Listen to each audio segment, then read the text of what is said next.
Hello, everybody. This is Joseph P. Farrell with news and views from the Nefarium on Friday, July 13th, Friday the 13th, 2018. I'm sorry I'm a day late. Yesterday, we had a rather severe technical problem or denial of service attack on the website. I don't know exactly what happened. Daniel told me that he was in the process of upgrading some aspects of the site, and he apparently didn't remember to tell me, so it may have been that. But I had so many people all over the world saying that they were not able to access the website. It looked to me, and still does, that part of it may have been a denial of service attack that was coincident with what Daniel was doing. But in any case, we are back. I'm a day late.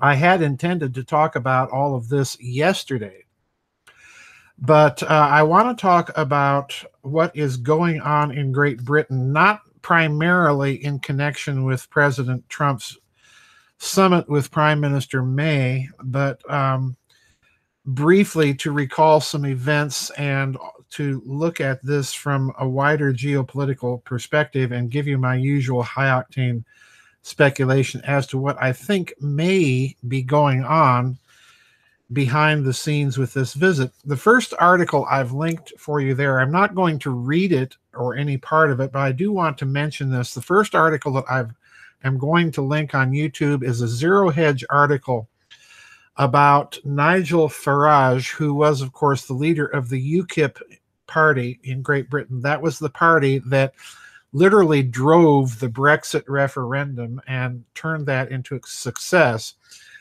He is threatening to return, pardon me, as the party leader for UKIP if Brexit doesn't get moving.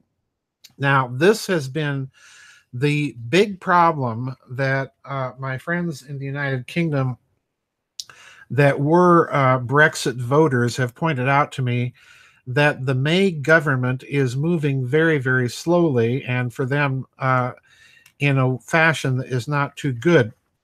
So this last week, and I will get back to President Trump in a moment, but this last week, there have been some bombshell resignations from Prime Minister May's cabinet, not the least of which was David Davies and Boris Johnson. I happened to, I knew Boris as an acquaintance. I knew who he was back when I was in Oxford, and he was running for the presidency of the Oxford Union Society. So, part of this takes me back.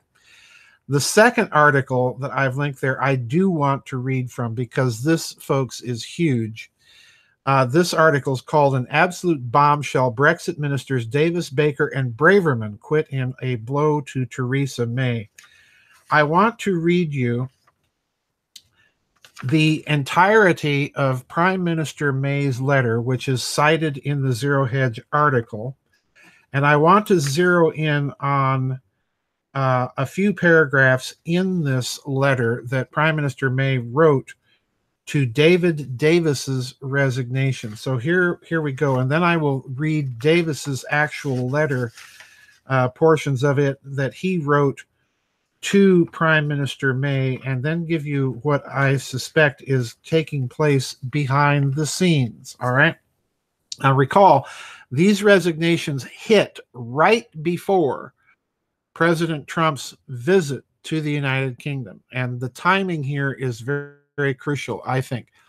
So here we go with Prime Minister May's letter to David Davis, and I'm reading them out of order deliberately because I want to point out a few things that Davis said in his letter to Prime Minister May. All right, this is Prime Minister May. "Dear David, thank you for your letter explaining your decision to resign as Secretary of State for exiting the European Union. I'm sorry that you have chosen to leave the government when we have already made so much progress toward delivering a smooth and successful Brexit, and when we are only 8 months from the date set in law when the United Kingdom will leave the European Union. At Chequers on Friday, we as the Cabinet agreed a comprehensive and detailed proposal which provides a precise, responsible, and credible basis for progressing our negotiations toward a new relationship between the United Kingdom and the European Union after we leave in March. We set out how we would deliver on the result of the referendum and the commitments we made in our manifesto for the 2017 general election. Number one, leaving the European Union on the 29th of March 2019. Number two, ending free movement and taking back control of our borders. See, again, that's always an issue.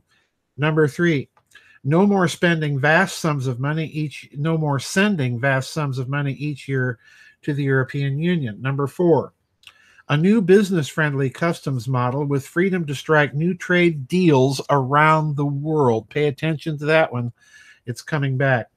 Number five, a United Kingdom EU free trade area with common rule book for industrial goods and agricultural products, which will be good for jobs. Number six, in other words, point number five wants to return to the common market that used to be and not the current EU scheme. So in other words, these are very important points that Prime Minister May is laying out.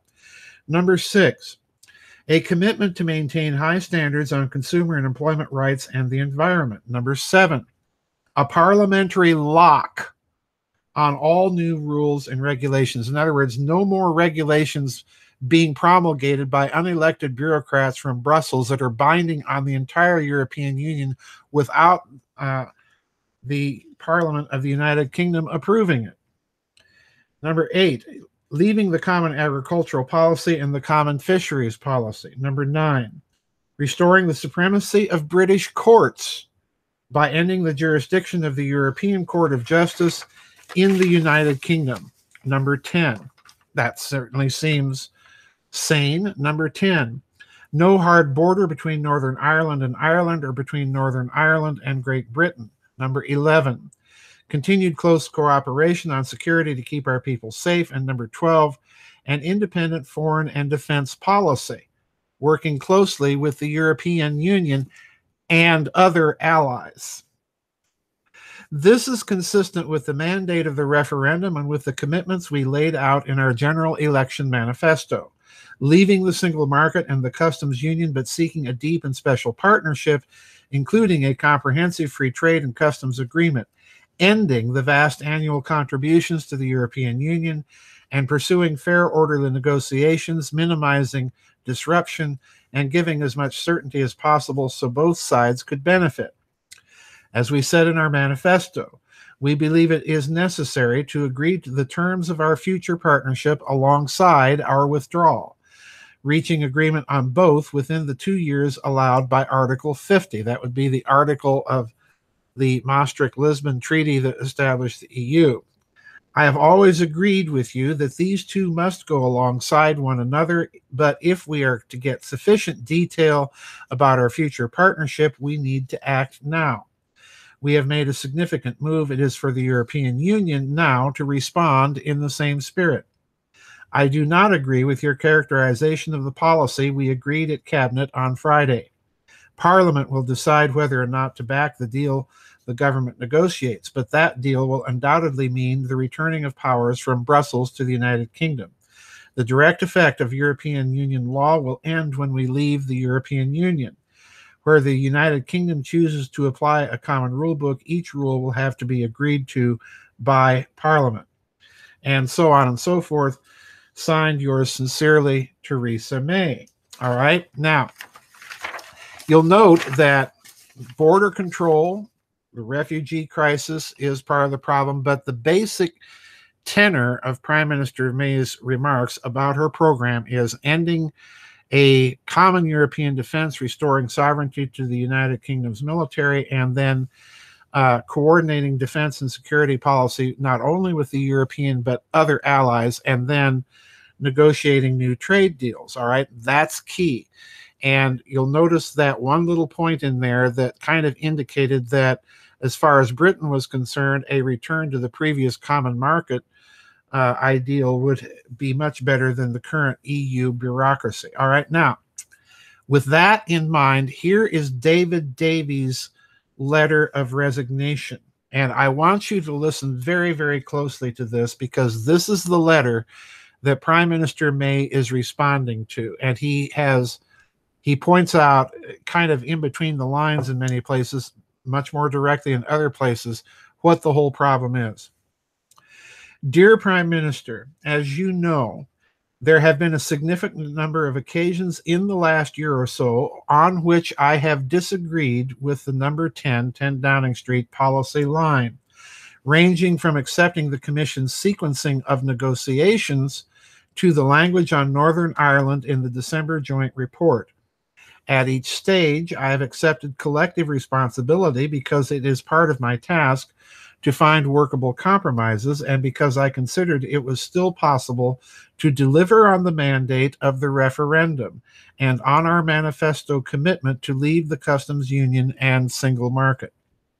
I am afraid that I think the current trend of policy and tactics, listen carefully, is making that look less and less likely. So in other words, what he's saying is the May government is really not serious about Brexit. Continuing, whether it is the progressive dilution of what I thought was a firm checkers agreement in February on the right to diverge, or the unnecessary delays of the start of the white paper, that would be the paper implementing the policies to get out of the European Union, or the presentation of a backstop proposal that omitted the strict conditions that I requested and believed that we had agreed, the general direction of policy will leave us at best in a weak negotiating position, and possibly an inescapable one. The cabinet decision on Friday crystallized this problem. In my view, the inevitable consequence of the proposed policies will be to make the supposed control by Parliament illusory rather than real. As I said at Cabinet, the Common Rulebook policy hands control of large swaths of our economy to the European Union and is currently not returning control of our laws in any real sense. I am also unpersuaded that our negotiating approach will not just lead to further demands for concessions. Of course, this is a complex area of judgment, and it is possible that you are right and I am wrong. However, even in that event, it seems to me that the national interest requires the Secretary of State in my department that is an enthusiastic believer in your approach and not merely a reluctant conscript. Well, I have been grateful to you for the opportunity to serve. It is with great regret that I must tender my resignation from the cabinet with immediate effect. Yours ever, David Davis. So that was followed, of course, with the resignation of Boris Johnson, and then, of course, the Trump summit. Now, what's interesting to me is that these resignations occurred before the interview that President Trump gave, where he said, if there's no Brexit, in other words, you'll recall Trump in his typical fashion was very blunt, very direct. If the May government can't get its act together and agree to get out of the EU, if there's no Brexit, then there's no trade deal with the United States. Now, that's interesting to me because in the immediate aftermath of the Brexit vote, one of the things I predicted was that there would be a certain segment within the British oligarchy that would begin to try and push a revivification of the Commonwealth. And that indeed happened. And you'll recall that there was even talk about giving associate membership to the United States in the Commonwealth, and that Trump said, well, he would think about it. All right. Now, I suspect that these resignations have much to do with that trade deal that Mr. Trump says is not going to happen if there's no Brexit, because recall, he's also trying to put pressure on the European Union to pay more for its own defense. And he's been vilified in the press about having kind of a double standard there. Like we might say the same thing about Frau Merkel and gas pipelines with Russia at the same time that she's vilifying Russia for its role in occupying the Ukraine, which its role in trying to get the Ukraine back, which I don't believe for a moment. I think that whole Ukrainian mess was made and manufactured in the West, largely by Paris and Berlin. But let's get back to that trade deal and the unusual event of the president having tea with Queen Elizabeth II at Windsor Castle. Now, I suspect here that this tea is more than just a formal occasion, and that behind the scenes, this has much to do with Brexit and the trade deal. Why? You recall, I want you to go back and remember that prior to the Brexit referendum, and indeed prior to the May government taking power, when the Cameron government was still in power, that the Queen had invited the vice premier, the vice prime minister, around to the palace for dinner. Okay. Now, whether you like it or not, folks, when the Queen calls you up and invites you around to the palace, particularly if you're a member of the government, for tea and dinner, you go. Okay. This get out of your head, folks, this American notion that the monarchy in Great Britain is just a figurehead. It's not. There are actual powers that the crown still has. They haven't exercised them in quite a while, but they do from time to time do that. Okay. And the vice premier went around to the palace for tea and dinner with the Queen. And remember what the subject of the conversation was. The Queen, according to the reportage given in The Sun and other British tabloids, asked the vice premier, can you name 3 good things or beneficial things to the United Kingdom about the European Union? That was the topic, reportedly, of the conversation. Now, if that's true, I strongly suspect that this was the Crown's way of signaling and symbolizing displeasure in the way things have worked out regarding the European Union, which is odd because, of course, this ultimately was one of the things that brought Mrs. Thatcher down as well. So I suspect behind the scenes there is some real genuine factional infighting taking place here.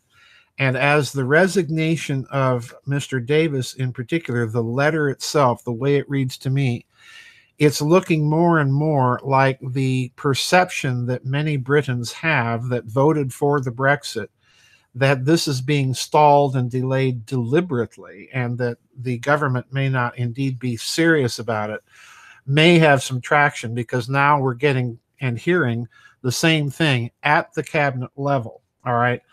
I suspect that that group that was in favor of the Brexit not only wanted to get out from under the thumb of Brussels and therefore out from under the thumb of Berlin and all the chaos that Frau Merkel's policies have delivered to the European Union, but that as a consequence of getting out, they wanted to turn to the special relationship not only with the United States, but with the rest of the Commonwealth nations. This, if that suspicion is true, then this story isn't over yet. And something I suspect is going to break further on within the next few weeks that will give us some sort of indicator. Now, for the moment, forget any ideas about the May government collapsing. However, it's certainly in a weakened position, just as is Merkel's government in Germany.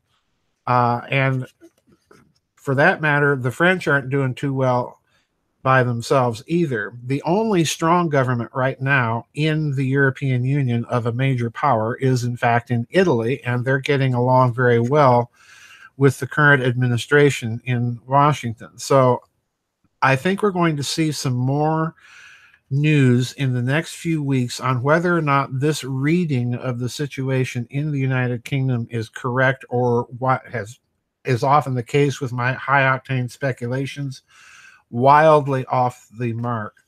I suspect that the pro-EU and pro-Brexit factions are both represented within the royal family. just as they are within the rest of Britain. But the fact of the matter is, Queen Elizabeth is still the queen. So I think she may have signaled her preferences in that very strange meeting that occurred with the vice premier prior to the Brexit referendum. So lots going on, lots to watch. Britain's not out of it yet. And in fact, the way things are looking, I think Britain is going to be front and center in the next few weeks, depending on how all of this is resolved or not resolved by the May government. If she doesn't resolve it, then yes, I think she might be facing a collapse of her government. So anyway, but that's down the line. It's not here yet. So hold your breath, eat your popcorn, and watch this one, folks. And we'll see you on the flip side. Bye-bye, and God bless.